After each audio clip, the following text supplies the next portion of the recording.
ఓం శ్రీ మహాగణాధిపతయే నమ. ఓం శ్రీ గురుభ్యో నమ. ఓం శ్రీ సాయినాథాయ నమ. శ్రీ సాయి సచ్చరిత్రంలో 16-17 అధ్యాయములు. బ్రహ్మజ్ఞానమును త్వరగా సంపాదించుట. గత అధ్యాయంలో చోల్కరు తన మ్రొక్కును ఎట్లు చెల్లించెనో బాబా దానిని ఎట్లు ఆమోదించెనో చెప్పితిని. ఏ కొంచెమైనను భక్తి ప్రేమలతో నిచ్చిన దానిని ఆమోదించదననియు, గర్వముతోనూ అహంకారముతోనూ ఇచ్చిన దానిని తిరస్కరించదననియు బాబా ఆ కథలో నిరూపించెను. బాబా పూర్ణ సచ్చిదానంద స్వరూపుడగుటచే కేవలం బాహ్యతంతును లక్ష్యపెట్టేవారు కారు. ఎవరైనా భక్తి ప్రేమలతో నేదైనా సమర్పించినచో మిక్కిలి సంతోషముతో ఆత్రముతో దానిని పుచ్చుకొనిడివారు. నిజముగా సద్గురు సాయి కంటే నుదార స్వభావులు, దయార్ద్ర హృదయులు లేరు. కోరికలు నెరవేర్చు చింతామణి, కల్పతరువు వారికి సమానము కావు. మనము కోరినదెల్లా నిచ్చు కామధేనువు కూడా బాబాతో సమానం రాదు. ఏలన అవి మనము కోరినవి మాత్రమే ఇచ్చును. కానీ సద్గురువు అచింత్యము అనుపలభ్యము అయిన ఆత్మ సాక్షాత్కారమును ప్రసాదించును. ఒకనాడొక ధనికుడు సాయిబాబా వద్దకు వచ్చి బ్రహ్మజ్ఞానమును ప్రసాదించమని బ్రతిమాలెను. ఆ కథ ఇచ్చగా చెప్పుదును. సకల ఐశ్వర్యములను అనుభవించుచున్న ధనికుడొకడుండెను. అతడిళ్లను, ధనమును, పొలములను, తోటలను సంపాదించెను. వానికి అనేక మంది సేవకులుండేవారు. బాబా కీర్తి వాని చెవుల పడగనే షిరిడీకి పోయి బాబా పాదములపై బడి బ్రహ్మజ్ఞానమును ప్రసాదించుమని బాబాను వేడుకొనిదనని తన స్నేహితునితో చెప్పెను. తనకు వేరేమియూ వలదనియు, బ్రహ్మజ్ఞానము పొందినచో తనకు మిక్కిలి సంతసము కలుగుననియు చెప్పెను. ఆ స్నేహితుడు ఇట్లనెను: బ్రహ్మజ్ఞానమును సంపాదించుట అంత సులభమైన పని కాదు. ముఖ్యముగా నీ వంటి పేరాస గలవానికి అది మిగుల దుర్లభము. ధనము, భార్యాబిడ్డలతో తేలి మునుగుచున్న నీ వంటి వానికి బ్రహ్మజ్ఞానమును ఎవరిచ్చెదరు? నీవొక పైసైనను దానము చేయని వాడవే. నీవు బ్రహ్మజ్ఞానమునకై వెదకునప్పుడు నీ కోరిక నెరవేర్చువారెవరు? తన స్నేహితుని సలహాను లక్ష్యపెట్టక రానుపోను టాంగాను బాడుగకు కట్టించుకొని అతడు షిరిడీకి వచ్చెను. మసీదుకు పోయి బాబాను చూచి వారి పాదములకు సాష్టాంగ నమస్కారములు చేసి ఇట్లనెను: బాబా, ఇక్కడకు వచ్చిన వారికి ఆలస్యము చేయక బ్రహ్మమును చూపెదరని విని నేనంత దూరం నుంచి వచ్చి తిని. ప్రయాణముచే నేను మిక్కిలి బడలితిని. మీరు బ్రహ్మజ్ఞానమును ప్రసాదించినచో నేను పడిన శ్రమకు ఫలితం లభించును. బాబా ఇట్లు బదులు చెప్పెను: నా ప్రియమైన స్నేహితుడా, ఆతురపడవద్దు. త్వరలో నిప్పుడే నీకు బ్రహ్మమును చూపెదను. నాది నగదు బేరమే గాని అరువు బేరము కాదు. అనేక మంది నా వద్దకు వచ్చి ధనము, ఆరోగ్యము, పలుకుబడి, గౌరవము, ఉద్యోగము, రోగ నివారణము మొదలగు ప్రాపంచిక విషయములనే అడుగుదురు. నా వద్దకు వచ్చి బ్రహ్మజ్ఞానమునివ్వమని అడుగువారు చాలా తక్కువ. ప్రపంచ విషయములు కావాలనని అడుగువారికి లోటు లేనే లేదు. పారమార్థిక విషయమే యోచించువారు మిక్కిలి అరుదు. కావున నీ వంటి వారు వచ్చి బ్రహ్మజ్ఞానము కావాలనని అడుగు సమయము శుభమైనది, శ్రేయోదాయకమైనది. కనుక సంతసముతో నీకు బ్రహ్మమును దానికి సంబంధించిన వానినన్నింటినీ చూపేదను. ఇట్లని బాబా వానికి బ్రహ్మమును చూపుటకు మొదలెడను. వానిని అక్కడ కూర్చుండుమని ఏదో సంభాషణలోనికి దించెను. అప్పటికాతడు తన ప్రశ్న తానే మరచినట్లు చేసెను. ఒక బాలుని పిలిచి నందు మార్వాడి వద్దకు పోయి 5 రూపాయలు చేబదులు తెమ్మనెను. కుర్రవాడు పోయి వెంటనే తిరిగి వచ్చి నందు ఇంటి వద్ద లేడనియు, వాని ఇంటి వాకిలికి తాళము వేసి ఉన్నదనియు చెప్పెను. కిరాణా దుకాణదారు బాలా వద్దకు పోయి అప్పు తమ్మని బాబా అనెను. ఈసారి కూడా కుర్రవాడు వట్టి చేతులతో తిరిగి వచ్చెను. ఇంతకిద్దరి ముగ్గురు వద్దకు పోగా ఫలితం లేకపోయెను. సాయిబాబా సాక్షాత్ పరబ్రహ్మావతారమే అని మనకు తెలియను. అయినచో 5 రూపాయలు అప్పు చేయవలసిన అవసరమేమి? వారికి అంత చిన్న మొత్తముతో నేమి పని అని ఎవరైనా అడగవచ్చును. వారికి ఆ డబ్బు అవసరమే లేదు. నందు మరియు బాల ఇంటి వద్ద లేరని వారికి తెలిసే ఉండును. ఇది అంతయు బ్రహ్మజ్ఞానము కోరి వచ్చిన వాని కొరకై జరిపించి ఇందురు. ఆ పెద్ద మనిషి వద్ద నోట్ల కట్టయుండెను. అతనికి నిజముగా బాబా వద్ద నుంచి బ్రహ్మజ్ఞానము కావలసి ఉన్నచో బాబా అంత ప్రయాసపడుచున్నప్పుడు అతడు ఊరకనే కూర్చుండడు. బాబా ఆ పైకమును తిరిగి ఇచ్చివేయనని కూడా వానికి తెలియను. అంత చిన్న మొత్తమైనప్పటికీ వాడు తెగించి ఇవ్వలేకపోయాను. అట్టి వానికి బాబా వద్ద నుంచి బ్రహ్మజ్ఞానం కావాలనట. నిజముగా బాబా యందు భక్తి ప్రేమలు కలవాడెవడైనను వెంటనే 5 రూపాయలు తీసి ఇచ్చియుండునే కానీ ప్రేక్షకుని వల్లే ఊరకే చూచుచూ కూర్చుని ఉండడు. ఈ పెద్ద మనిషి వైఖరి శుద్ధ విరుద్ధముగా నుండెను. వాడు డబ్బు ఇవ్వలేదు సరికదా, బాబాను త్వరగా బ్రహ్మజ్ఞానం ఇవ్వమని తొందరపెట్టుచుండెను. అప్పుడు బాబా ఇట్లనెను, ఓ మిత్రుడా, నేను నడుపుచున్న దానినంతటినీ గ్రహించలేకుంటువా ఏమి? ఇచ్చట కూర్చుండి నీవు బ్రహ్మమును చూచుటకై ఇదంతయు జరుపుచున్నాను. సూక్ష్మముగా విషయమిది. బ్రహ్మమును చూచుటకు 5 వస్తువులు సమర్పించవలెను. అవి ఏమనా? పంచప్రాణములు, పంచేంద్రియములు, మనస్సు, బుద్ధి, అహంకారము.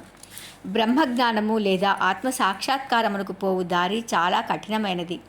అది కత్తివాదర వల్లే మిక్కిలి పదునైనది. అట్లనుచు బాబా ఈ విషయమునకు సంబంధించిన సంగతులన్నీ చెప్పెను. వారిని క్లుప్తముగా ఈ దిగువ పొందుపరిచితిమి. బ్రహ్మజ్ఞానము లేదా ఆత్మ సాక్షాత్కారమునకు యోగ్యత. అందరూ తమ జీవితంలో బ్రహ్మమును చూడలేరు. దానికి కొంత యోగ్యత అవసరము. 1. ముముక్షుత లేదా స్వేచ్ఛనందుటకు తీవ్రమైన కోరిక. ఎవడైతే తాను బద్ధుడనని గ్రహించి బంధనముల నుండి విడివడుటకు కృతనిశ్చయుడై శ్రమపడి ఇతర సుఖములను లక్ష్యపెట్టక దానిని పొందుటకై ప్రయత్నించునో వాడు ఆధ్యాత్మిక జీవితమునకు అర్హుడు. విరక్తి లేదా ఇహపర సౌఖ్యములందు విసుగు చెందుట. ఇహపరలోకములందు గల గౌరవములకు విషయములకు విసుగు చెందిన గాని పారమార్థిక రంగంలో ప్రవేశించుటకు అర్హత లేదు. ఇక 3వది అంతర్ముఖత, లోనికి జూచుట. మన ఇంద్రియములు బాహ్యంను జూచుటకే భగవంతుడు సృజించి ఉన్నాడు. కనుక మనుష్యుడెప్పుడునూ బయటనున్న వారిని చూచును.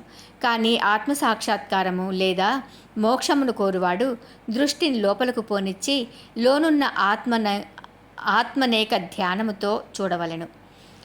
4. పాప విమోచన పొందుట. మనుష్యుడు దుర్మార్గ మార్గము నుండి బుద్ధిని మరలించినప్పుడు, తప్పులు చేయుట మాననప్పుడు, మనస్సును చలింపకుండా నిలబెట్టలేనప్పుడు జ్ఞానము ద్వారా కూడా ఆత్మసాక్షాత్కారమును పొందలేడు. 5. సరి అయిన నడవడి. ఎల్లప్పుడూ సత్యమును పలుకుచు తపస్సు చేయుచు లోన జూచుచు బ్రహ్మచారిగా నుండిన గాని ఆత్మసాక్షాత్కారము లభించదు. ప్రియమైన వాని కంటే శ్రేయస్కరమైన వానిని కోరుట. లోకములో 2 తీరులా వస్తువులున్నవి. 1 మంచిది, 2వది ప్రీతికరమైనది. మొదటిది వేదాంత విషయములకు సంబంధించినది, 2వది ప్రాపంచిక విషయములకు సంబంధించినది. ఈ 2ను మానవుని చేరును. వీనిలో నొకదానినే అతడెంచుకొనవలెను. తెలివిగలవాడు మొదటి దానిని అనగా శుభమైన దానిని కోరును. బుద్ధి తక్కువవాడు 2వ దానిని కోరును. మనస్సును ఇంద్రియములను స్వాధీనమందుంచుకొనుట. శరీరము రథము, ఆత్మ దాని యజమాని. బుద్ధి ఆ రథమును నడుపు సారథి. మనస్సు కళ్ళెము, ఇంద్రియములు గుర్రములు. ఇంద్రియ విషయములు వాని మార్గములు. ఎవరికి గ్రహించు శక్తి లేదో, ఎవరి మనస్సు చంచలమైనదో, ఎవరి ఇంద్రియములు అస్వాధీనములో బండితోలు వాని దుర్మార్గపు గుర్రముల వలె వాడు గమ్యస్థానమును చేరలేడు. చావు పుట్టుకల చక్రములో పడిపోవును. ఎవరికి గ్రహించు శక్తి గలదో, ఎవరి మనస్సు స్వాధీనమందున్నదో, ఎవరి ఇంద్రియములు స్వాధీనమందుండునో బండి నడుపువాని మంచి గుర్రము వలె ఎవడు తన బుద్ధిని మార్గదర్శిగా గ్రహించి తన మనస్సును పగ్గముతో లాగి పట్టుకొనగలడో వాడు తన గమ్యస్థానమును చేరగలడు, విష్ణు పదమును చేరగలడు. ఇక 8వది మనస్సును పావనము చేయుట. మానవుడు ప్రపంచంలో తన విధులను తృప్తిగా ఫలాపేక్ష లేకుండా నిర్వర్తించని ఎడల నతని మనస్సు పావనము కాదు. మనస్సు పావనము కానిదే అతడు ఆత్మసాక్షాత్కారము పొందలేడు. పావనమైన మనస్సులోనే వివేకము అనగా సత్యమైన దానిని అసత్యమైన దానిని కనుగొనుట. వైరాగ్యము అసత్యమైన దాని యందు అభిమానము లేకుండుట మొలకలెత్తి క్రమముగా ఆత్మసాక్షాత్కారమునకు దారితీయును. అహంకారము రాలిపోనిదే, లోభము నశించనిదే, మనస్సు కోరికలను విడిచిపెట్టనిదే ఆత్మసాక్షాత్కారమునకు అవకాశం లేదు. దేహమే నేననుకొనుట గొప్ప భ్రమ. ఈ అభిప్రాయమందు అభిమానముండుటయే బంధమునకు కారణము. నీవు ఆత్మసాక్షాత్కారమును కాంక్షించినచో ఈ అభిమానమును విడవవలెను. ఇక 9వది గురువు యొక్క ఆవశ్యకత. ఆత్మజ్ఞానము మిక్కిలి సూక్ష్మము గూఢమునైనది. ఎవరైనను తమ స్వశక్తిచే దానిని పొందుటకు ఆశించలేరు. కనుక ఆత్మ సాక్షాత్కారము పొందిన ఇంకొకరి అంటే గురువు సహాయము మిక్కిలి అవసరము. గొప్ప కృషి చేసి శ్రమించి ఇతరులు ఇవ్వలేని దాన్ని అతి సులభముగా గురువు నుండి పొందవచ్చును. వారా మార్గమందు నడిచి ఉన్నవారు కావున శిష్యుని సులభముగా ఆధ్యాత్మిక ప్రగతిలో క్రమముగా ఒక మెట్టు మీద నుంచి ఇంకొక పై మెట్టునకు తీసుకుని పోగలరు. ఇక 10వది భగవంతుని కటాక్షము. ఇది అన్నిటికంటే మిక్కిలి అవసరమైనది. భగవంతుడు తన కృపకు పాత్రులైన వారికి వివేకమును వైరాగ్యమును కలుగజేసి సురక్షితముగా భవసాగరము నుండి తరింపచేయగలడు. వేదములు అభ్యసించుట వల్ల కానీ, మేధాశక్తి వల్ల కానీ, పుస్తక జ్ఞానము వల్ల కానీ ఆత్మానుభూతి పొందలేరు. ఆత్మ ఎవరిని వరించునో వారే దానిని పొందగలరు. అట్టి వారికే ఆత్మ తన స్వరూపమును తెలియజేయనని కఠోపనిషత్తు చెప్పుచున్నది. ఈ ప్రసంగము ముగిసిన పిమ్మట బాబా ఆ పెద్ద మనుష్యుని వైపు తిరిగి, అయ్యా, నీ జేబులో బ్రహ్మము 50 దింతలు, 5 రూపాయల నోట్ల రూపముతో 250 ఉన్నది. దయచేసి దానిని బయటికి తీయము అనెను. ఆ పెద్ద మనుష్యుడు తన జేబు నుంచి నోట్ల కట్టను బయటకు తీసెను. లెక్క పెట్టక సరిగా 25 10 రూపాయల నోట్లుండెను. అందరూ మిక్కిలి ఆశ్చర్యపడిరి. బాబా సర్వజ్ఞతను చూచి వాని మనస్సు కరిగెను. బాబా పాదములపై పడి వారి ఆశీర్వాదమునకై వేడెను. అప్పుడు బాబా ఇట్లనెను, నీ బ్రహ్మపు నోట్ల కట్టలను చుట్టిపెట్టుము. నీ పేరాసను లోభమును పూర్తిగా వదలనంత వరకు నీవు నిజమైన బ్రహ్మమును చూడలేవు. ఎవరి మనస్సు ధనమందు, సంతానమందు, ఐశ్వర్యమందు లగ్నమయ్యున్నదో వాడా అభిమానమును పోగొట్టుకొనంత వరకు బ్రహ్మమునెట్లు పొందగలడు? అభిమానమనే భ్రమ, ధనమందు తృష్ణ, దుఃఖమను సుడిగుండము వంటిది. అది అసూయ, అహంభావమను మొసళ్లతో నిండియున్నది. ఎవడు కోరికలు లేనివాడో వాడు మాత్రమే ఈ సుడిగుండమును దాటగలడు. పేరాశయు, బ్రహ్మజ్ఞానమును ఉత్తర దక్షిణ ధ్రువముల వంటివి. అవి శాశ్వతముగా ఒకటికొకటి బద్ధవైరము గలవి. ఎక్కడ పేరాశ గలదో అక్కడ బ్రహ్మము గూర్చి ఆలోచించుటకు గాని దాని ధ్యానమునకు గాని తావులేదు. అట్లయినచో పేరాశ గలవాడు విరక్తిని, మోక్షమును ఎట్లు సంపాదించగలడు? లోభికి శాంతి గాని, సంతుష్టి గాని, దృఢ నిశ్చయము గాని ఉండవు. మనస్సునందే మాత్రము పేరాశయున్నను సాధనలన్నీయు ఆధ్యాత్మిక ప్రయత్నములు నిష్ప్రయోజనములు. ఎవడు ఫలాపేక్ష రహితుడు కాడో, ఎవడు ఫలాపేక్ష కాంక్షను విడువడో, ఎవనికి వాని యందు విరక్తి లేదో అట్టివాడు గొప్ప చదువరి అయినప్పటికీ వాని జ్ఞానమెందుకు పనికిరానిది. ఆత్మ సాక్షాత్కారము పొందుటకిది వానికి సహాయపడదు. ఎవరహంకారపూరితులో, ఎవరింద్రియ విషయముల గూర్చి ఎల్లప్పుడూ చింతించెదరో వారికి గురుబోధలు నిష్ప్రయోజనములు. మనస్సును పవిత్రమునర్చుట తప్పనిసరి అవసరము. అది లేనిచో మన ఆధ్యాత్మిక ప్రయత్నములన్నీ ఆడంబరము, డాంబికము కొరకు చేసినట్లవును. కావున దేనిని జీర్ణించుకొనగలడో, దేనిని శరీరమునకు పట్టించుకొనగలడో దానినే వాడు తీసుకొనవలెను. నా ఖజానా నిండుగానున్నది, ఎవరికేది కావలసినా దానిని వారికి ఇవ్వగలను. కానీ వానికి పుచ్చుకొని యోగ్యత గలదా లేదా అని నేను మొదట పరీక్షించవలను. నేను చెప్పిన దానిని జాగ్రత్తగా విన్నచో నీవు తప్పక మేలు పొందెదవు. ఈ మసీదులో కూర్చుని నేనెప్పుడూ అసత్యములు పలుకను. ఒక అతిథిని ఇంటికి పిలిచినప్పుడు ఇంటిలోని వారు, అక్కడున్నవారు, స్నేహితులు, బంధువులు కూడా అతిథితో పాటు విందులో పాల్గొందురు. కావునప్పుడు మసీదులోనున్న వారందరూ బాబా ఆ పెద్ద మనుష్యునికి చేసిన ఈ ఆధ్యాత్మిక విందులో పాల్గొనిరి. బాబా ఆశీర్వాదములను పొందిన పిమ్మట అచ్చటనున్న వారందరూ ఆ పెద్ద మనిషితో సహా మిక్కిలి సంతోషముతో సంతృష్టి చెందిన వారై వెళ్ళిపోయిరి. బాబా వారి వైశిష్టము. అనేక మంది సన్యాసులు ఇండ్లు విడిచి అడవులలోని గుహలలోనూ ఆశ్రమములలోనూ ఒంటరిగా నుండి జన్మరాహిత్యమును గాని మోక్షమును గాని సంపాదించుటకు ప్రయత్నించెదరు. వారితరుల గూర్చి ఆలోచించగా ఆత్మానుసంధానమనే మునిగియుందురు. ఆత్మానుసంధానమందే మునిగియుందురు. సాయిబాబా అట్టివారు కారు.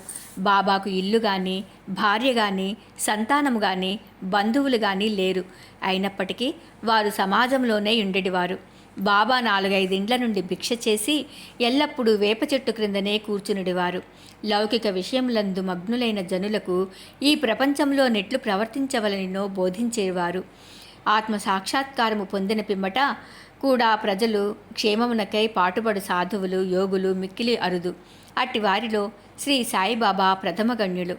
కనుక హేమాడ్ పంతు ఇట్లు చెప్పెను, ఏ దేశమునందు సాయిబాబా అను ఈ అపూర్వము అమూల్యము అయిన పవిత్ర రత్నము పుట్టినదో ఆ దేశము ధన్యము. ఏ కుటుంబములో వీరు పుట్టిరో అదియూ ధన్యము. ఏ తల్లిదండ్రులకు వీరు పుట్టిరో వారును ధన్యులు. 16-17 అధ్యాయములు సంపూర్ణము. సర్వం శ్రీ సద్గురు శ్రీ సాయినాథుని దివ్య చరణారవిందార్పణమస్తు. ఓం శ్రీ సాయినాథాయ నమః.